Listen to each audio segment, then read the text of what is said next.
Sneezing word का हिंदी मतलब क्या होता है? आइए आज की इस वीडियो में समझ लेते हैं।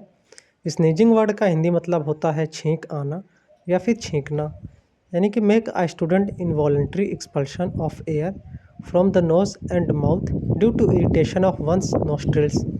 आइए इसे एक एग्जांपल से समझते हैं। She was constantly sneezing and coughing. इसका हिंदी मतलब क्या हुआ कि वह लगातार छींक रही थी और खांस रही थी। तो आई होप स्नीजिंग वर्ड का हिंदी मीनिंग आप लोग जान गए होंगे। ऐसे ही और डेली यूसेज वर्ड जानने के लिए चैनल को सब्सक्राइब करें।